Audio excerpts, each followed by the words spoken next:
বন্ধুরা, তোমরা দেখেই বুঝতে পারছো আমি কি বানিয়েছি। গরম গরম ধোয়া ওঠা ভাতের সাথে বা গরম গরম ফোলা ফোলা ধোয়া ওঠা রুটির সাথে জাস্ট জমে যাবে। এইভাবে একবার তোমরা বানিয়ে দেখো। তোমরা অনেক রকমভাবে বানিয়ে খেয়েছো, এইভাবে একবার বানিয়ে খেয়ে দেখো। এখানে আমি একটা মাঝারি সাইজের বেগুন খুব ভালোভাবে ধুয়ে পরিষ্কার করে নিয়েছি। এবার বেগুনটা আমি মাঝখান থেকে দুটো সাইড এইভাবে কেটে নেব। মাঝখান থেকে কেটে আমি দেখে নেব বেগুনের ভিতরে পোকা আছে না। বেগুনের ভিতরে কিন্তু কোনো পোকা নেই। এবারে হাতের মধ্যে একটু সর্ষের তেল নিয়ে বেগুনের গায়ে খুব ভালোভাবে আমি মাখিয়ে নেব, আর বেগুনের ভিতরটাতেও একটু লাগিয়ে দেব। তাহলে কিন্তু বন্ধুরা বেগুনটা খুব তাড়াতাড়ি পড়ে যাবে। আর একটা টমেটো নিয়েছি, টমেটোর গায়েও আমি হালকা করে একটু তেল লাগিয়ে নেব। আর দুটো কাঁচা লঙ্কা নিয়েছি, কাঁচা লঙ্কাতেও কিন্তু একইভাবে আমি তেল লাগিয়ে নিলাম।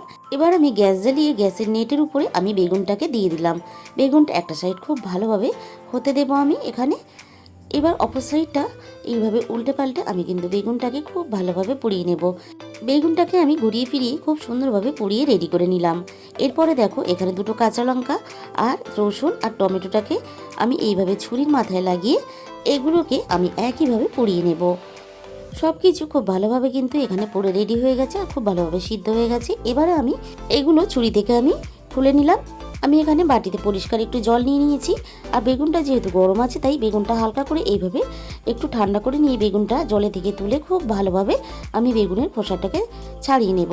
বেগুনটা গরম ছিল তাই আমি একটু হালকা জলে ডুবিয়ে নিয়ে ঠান্ডা করে নিয়েছিলাম। বেগুন কিন্তু জলের মধ্যে একেবারেই ধোবে না। আর দেখো টমেটো পোড়াটাও আমি এইভাবে খোসাগুলো ছাড়িয়ে নিলাম। এরপরে দেখো এখানে রসুনের খোসাটাও আমি একইভাবে ছাড়িয়ে নেব। প্লেটের মধ্যে আমি সব কিছু রেডি করে নিলাম। এবারে আমি রসুন আর কাঁচা লঙ্কার মধ্যে স্বাদ মতো লবণ দিয়ে রসুন আর কাঁচা লঙ্কা পোড়াটা আমি খুব ভালোভাবে মেখে নেব।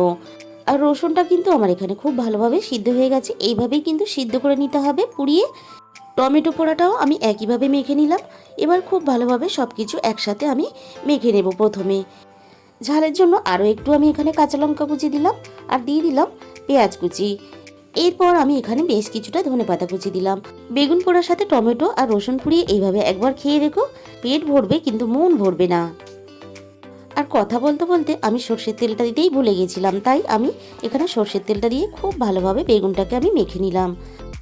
রেডি হয়ে গেল আমার এখানে বেগুন পোড়া বা বেগুন ভর্তা। তাহলে বন্ধুরা, আজকের এই বেগুনের রেসিপিটা তোমাদের যদি ভালো লেগে থাকে অবশ্যই ভিডিওতে একটা লাইক করো। আরও এরকম নতুন নতুন রেসিপি পেতে অবশ্যই আমার চ্যানেলটাকে সাবস্ক্রাইব করে পাশে থেকো। তাহলে আজকে এই পর্যন্ত।